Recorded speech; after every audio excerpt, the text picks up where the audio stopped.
नंदनवन के जंगल में चिंकी नाम की चिड़िया अपने माँ बाप के साथ रहती थी। चिंकी का रंग काला था। उसके माँ बाप उसे ताने दिया करते थे। माँ, ये लो पानी, आज गर्मी ज्यादा है, तुम बाजार से आई हो ना तो प्यास लग गई होगी।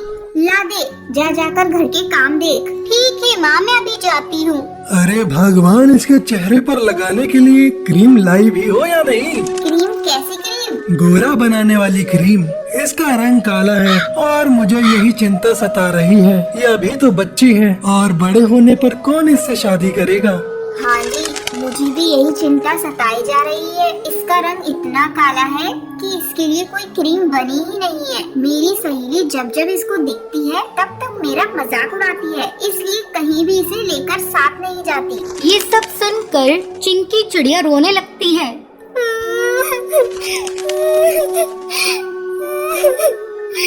हे भगवान, तूने मुझे इतना काला क्यों बनाया? क्या काले पक्षी पक्षी नहीं होते? मेरे माँ बाप मुझसे नफरत करते हैं। अगर उनको मुझसे इतनी ही नफरत करनी थी तो क्यों नहीं मुझे जन्म के वक्त ही मार दिया उन्होंने? तभी चिंकी की माँ उसे आवाज लगाती है। अरे कांजलि, कब खाना बनाएगी? शाम होने को आई है और तू घोंसले में बैठी आराम फरमा रही है। आ रही हूँ माँ। चिंकी खाना बनाने लगती है। इसी तरह चिंकी सबके ताने सुनकर बड़ी हो जाती है। एक दिन चिंकी के पिता उसकी माँ से कहते हैं, बड़ी मुश्किल से चिंकी के लिए एक रिश्ता मिला है। लड़के की उम्र थोड़ी ज्यादा है, लेकिन उसके पास बहुत पैसा है। चिंकी उसके घर जाएगी तो राज करेगी राज। ऐसा रिश्ता बार बार नहीं मिलेगा। टूनी चिंकी के पास जाकर उसे सारी बात बताती है। चिंकी, अपने चेहरे को जरा ठीक ठाक करके रखा कर। तेरे पापा ने तेरी शादी तय कर दी है, जल्दी ही हम तेरी शादी कर देंगे। लेकिन माँ, मेरी तो अभी पढ़ाई पूरी भी नहीं हुई है। कम से कम मुझे कॉलेज की पढ़ाई तो पूरी कर लेने दी होती। मैं ये शादी अभी नहीं करूँगी। तुम पापा से कह दो, पहले मैं अपनी कॉलेज की पढ़ाई पूरी करूँगी, फिर उसके बाद शादी करूँगी।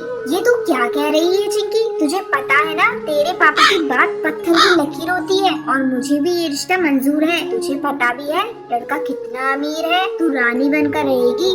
माँ, मुझे पैसे का क्या करना? मुझे पढ़ लिख कर IAS ऑफिसर बनना है। माँ, तुम किसी तरह पापा को समझाओ ना। चिंकी की माँ उसकी एक नहीं सुनती। अगले दिन लड़के वाले चिंकी के घर आते हैं। लड़के की माँ कहती है, बहन जी, अपनी लड़की को बुलाइए। अभी बुलाती हूँ बहन जी। चिंकी, ओ चिंकी, जल्दी से चाय लेकर आ। चिंकी चाय लेकर वहाँ आती है। ये देखिए बहन जी, आ गई हमारी बेटी चिंकी। ये क्या बहन जी, आपकी बेटी तो बहुत काली है। मुझे इस काली लड़की से अपनी बेटे की शादी नहीं करनी। माँ, मुझे काली और गोरी चिड़िया से फर्क नहीं पड़ता। मुझे बस पढ़ी लिखी चिड़िया चाहिए। मुझे चिंकी पसंद है। ठीक है बेटा, जब तुझे शादी मंजूर है तो। और जल्दी शादी की तारीख तय हो जाती है। और एक दिन चिंकी के घर बारात आती है। फिर धूमधाम से चिंकी की शादी उस कबूतर से हो जाती है।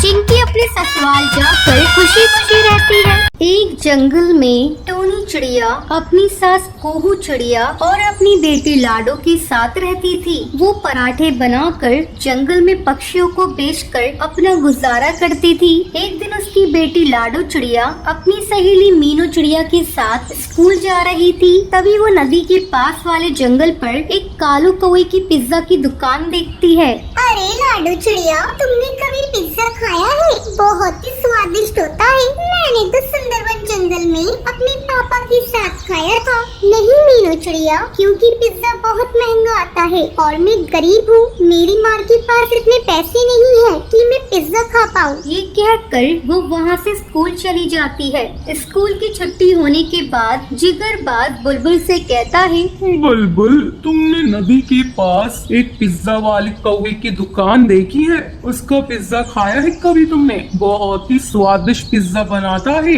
वो कालू कौआ।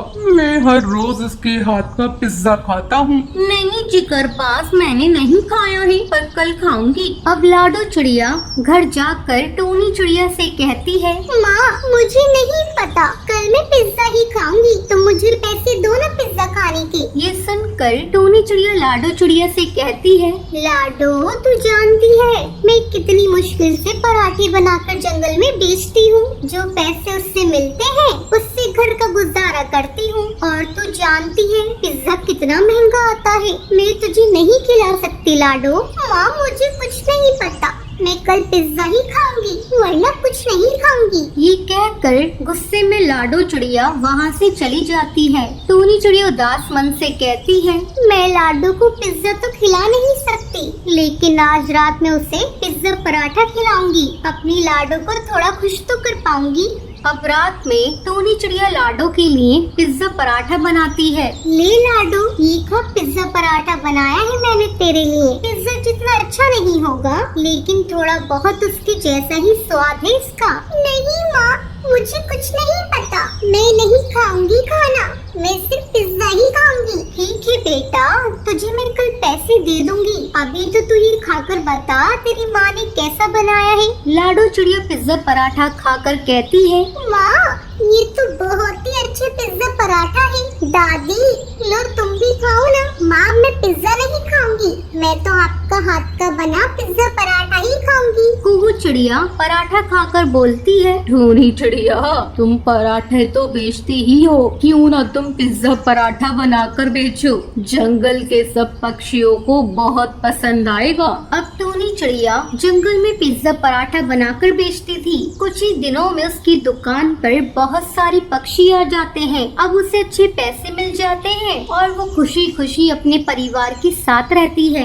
चंदन वन में रहने वाला बंटी का परिवार अपने बेटे कबूतर को चिड़िया दिखाने ले जाता है। बेटा बंटी चिड़िया को देखता है और देखता ही रह जाता है। माँ मैं शादी करूँगा तो इसी चिड़िया से करूँगा, मुझे ना कुछ पूछना है ना ही कोई बात करनी है। बस फिर क्या था, धूमधाम से बंटी की शादी टुनटुनी से हो जाती है। लेकिन अगले दिन टुनटुनी की आवाज जब घर वाले सुनते हैं तो दंग रह जाते हैं, क्योंकि खुद ही सुन लीजिए। अले अले, इतनी जल्दी चुका हो गई, मुझे तो नींद आ रही है। टुनटुनी ये कैसे बोल रही हो तुम, ठीक तो हो ना? बिल्कुल बिल्कुल, मुझे ता हुआ है, मैं तो बिल्कुल ठीक हूँ। बंटी को समझते देर नहीं लगती है। जिस टुनटुनी की चूचू आवाज वो सुनना चाहता था वो तो तोतली निकली। अब क्या था, बंटी सर पकड़कर बैठ जाता है, तभी उसकी माँ वहाँ आ जाती है। अरे बंटी बेटा, बहू को क्या हुआ? तुम लोग परेशान से लग रहे हो, सब ठीक तो है ना?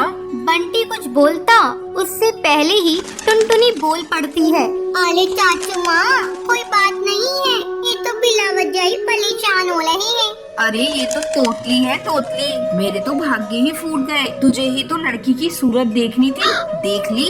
अब जीवन भर करो मेला बाबू मेला सोना।